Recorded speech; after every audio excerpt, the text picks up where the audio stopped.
The end is changing, and it has huge lore implications for Minecraft's least updated dimension. This week they confirmed that the new supernova flashes were intentional, which means that the end is going to look entirely different, but also we got confirmation that there are going to be new capes on Java, they should be available right now, and there are changes coming to Realms. We'll talk about all of that and more today, because this is Q&A Saturday, and I want to start by showing you what the end looks like right now. This is the end island with the main dragon and the towers, and this is the big gap that you'll see until what is colloquially called the end islands, the outer rings where the end cities are found. This is how the end looks for most people, but actually if we zoom out a bit, you can see that there's about 370,000 blocks of this, and then there's a ring of nothing. Zoom out even further, and you can see there's a series of these rings, because this is what the end dimension truly looks like, and if we add in those supernovas, which have been confirmed to be an intentional feature from the latest beta and preview, now the end is not just a weird dimension separate from space and time, a weird recoloring of the Aether, but is actually canonically set in space. This huge revelation is actually supported by a new remix that Minecraft commissioned for their own soundtrack,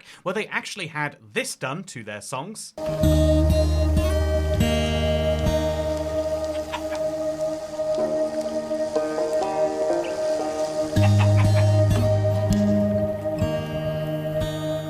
This gives such strong Outer Wilds vibes, which if you don't know is one of the biggest space games out there from the last 5 years. I absolutely loved it, and I knew I wasn't the only one thinking it, and that's why I thought it was really cool to see this comment from Matters saying whoever did the first track knew exactly what they were doing, channeling Outer Wilds with an almost Timber Half riff. And yes, it's Andrew Prolo. Minecraft decided to get the Outer Wilds guy to make all of these, and they're beautiful, but it's a very interesting decision to say the least, right? It could just be for the fun of making remixes, but I'm just saying, Minecraft have got new vibes for their end planned, and I'm loving the direction it's going in, even if it clearly is something we're not going to be seeing in this update, because I've been getting a lot of comments like this one, Ismail DB1VJ, who says Mojang ain't beating the lazy dev allegations with this update, and first of all, it's allegations. This was a lazy comment, because you make it sound like, well, this is happening, there are not a lot of alligators at Mojang, but what's interesting is the fact that this is a comment I'm seeing more and more, and I kind of get it. If we look at the summer drop, it was what we were expecting to be our biggest one yet, and it seemingly got one major feature with the Happy Ghast and some lead changes. However, I would say now that it's becoming clear, and it is, if we look at the latest betas, they are really doubling down on vibrant visuals. It is becoming clear that vibrant visuals is the main thing they're aiming to get out here, and in a way, that's actually one of the biggest updates we've seen in a while. Now, is that great news for Java players who won't explore it on release? Well, probably not actually, and is that good news for the sort of players who don't have devices that can run it? These are also great questions, but I think that vibrant visuals is what allows Mojang to start unlocking new possibilities for all sorts of things, and I think that the end is a great example of that.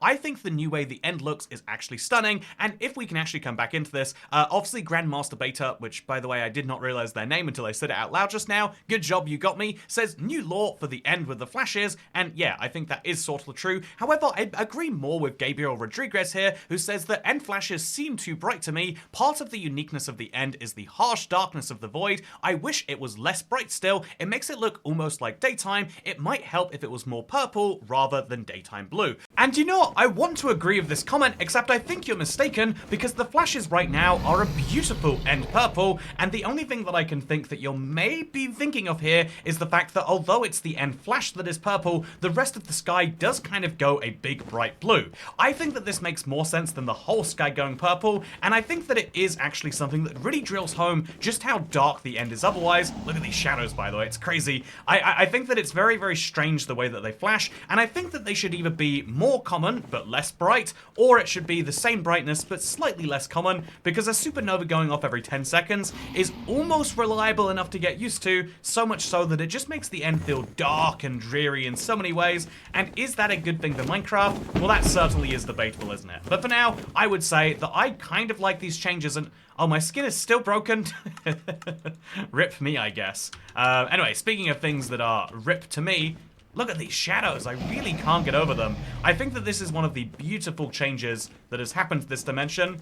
Also, my eyes have gone missing, and that is a little terrifying.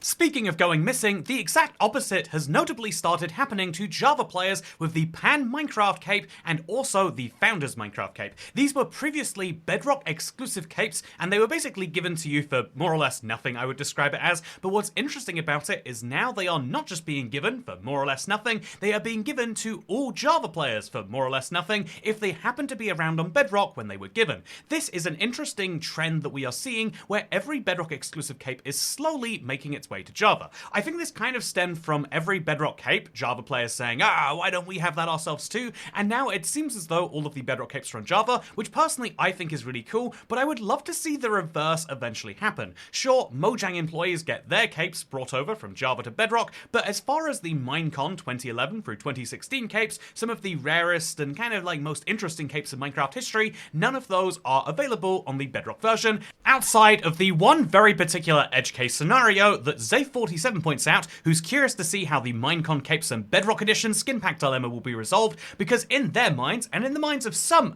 Bedrock players, if you downloaded the Minecon skin pack, which was meant to only be available to console edition players during Minecon 2015 and 2016, but some people believe that if you own this skin pack, you basically own the Minecon 2011 cape, or the Minecon 2015 cape, or the Minecon, 2012 cape. And so how are they going to resolve these skin packs? I think that if you own these skin packs, you don't own a cape. You own a skin that for some reason comes with a cape on it by default. I have no idea why or how Minecraft chooses to treat it that way, but basically this is something that is very unlikely to be added to the game, because the only reason most people have these skin packs, outside of the narrow few who downloaded it on the console, a lot of people got it by accidentally finding that they were still available on the Minecraft Bedrock store, and so even if you consider that owning these skins is a really valid way to own the cape, I don't think that they would basically 10 times the number of capes in existence.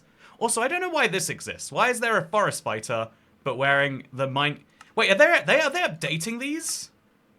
Oh no, these are just regular skins but with my cape. Wait, does that mean Grimace has a cape but you just can't see it? That's tragic if so. Oh yeah, you can't see the cape on Grimace. You know, this is the real reason I need to get rid of this skin.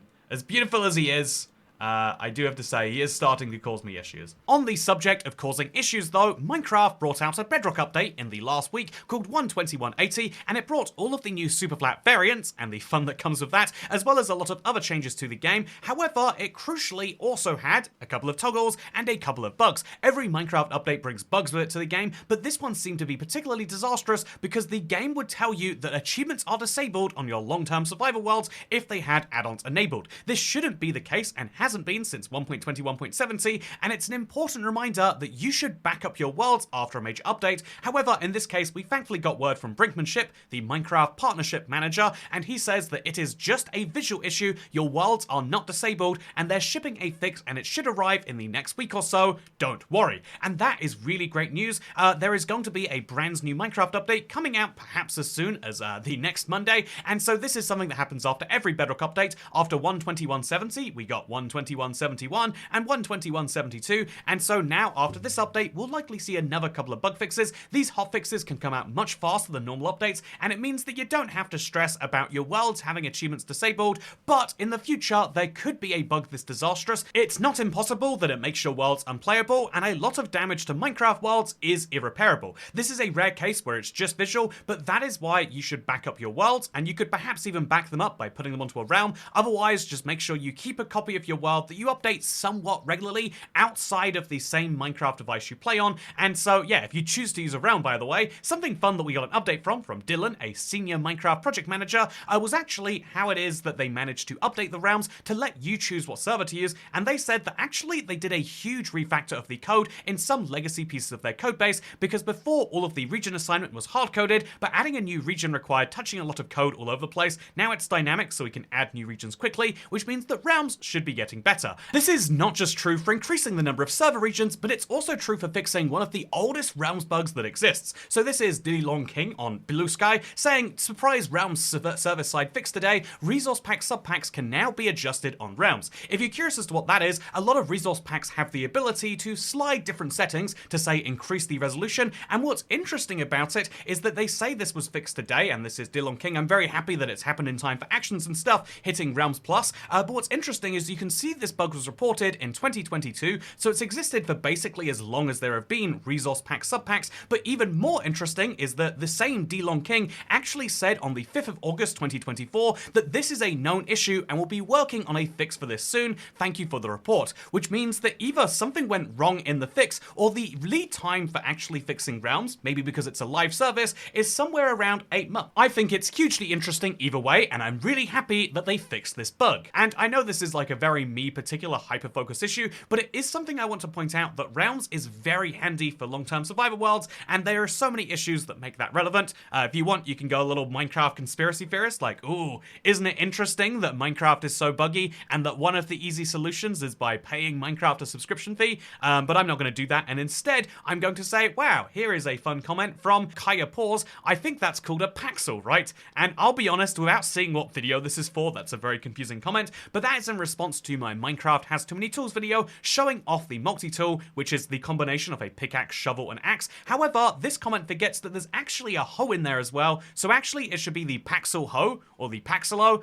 Let me know what you would call the multi-tool, because you know what? You can call it anything you want. And speaking of calling things what you want, Quacksid says, I really like the long-form content. The pacing feels very chill and relaxed, which is sometimes perfect. And honestly, me too. I do think there is a really important place for fast-paced news and getting information out there as quickly as possible, but I also think that in a world where everyone is trying to, including me with my short, deliver as much as we can in 59 seconds or less, I think it's important to have actually reasonably paced videos, and that is why I'm doing long-form content, not just in the 20 minutes video of me obtaining the Happy Ghast in survival, but also I'm going to be showing off vibrant visuals in exactly the same format, except actually it's going to be real long-form. That's something you'll understand what I mean when you see the video, by the way. Got a little bit out of hand. But yeah, I want to say, to kind of wrap things up this week, the biggest news this week really is the fact that Minecraft have doubled down on vibrant visuals, but that means that they've undoubled down on the rest of the update, meaning that we might be very close to the final beta and preview, and therefore the release of the summer drop, and it's a strange place to be in that either, I think a little bit of hopium tells me, this week is going to be the last real feature. It won't be major as big as the Happy Ghast, but it might be something notably exciting, or they're going to finish it even sooner than we think. They're going to start bug fixing literally this Tuesday so that they can release it in the early weeks of June. I don't know which of those makes more sense, but I do know the drop system has caused us a lot of confusion in the Minecraft community, and some people don't like that confusion, but I personally see it as a fun, genuinely who knows what's happening next. The winter drop was kind of confusing to us. The spring drop, we were thrown off. The summer drop is the most confusing one yet, but that means the autumn drop could be literally nothing, or it could be everything, and so I think we've got to get our gambling hands on. Let's roll these dice. I actually have chips here, not dice. Let's put all of our chips on black and let's hope for the best, and that's what we're going to be doing next Tuesday for perhaps our final beta and preview video for the summer drop cycle. That's wild to say out loud, but I think it is going to be true, and I'm excited to see you next Tuesday. But for now, thank you very much for watching. I hope you all enjoyed, because I'll see you there. Goodbye.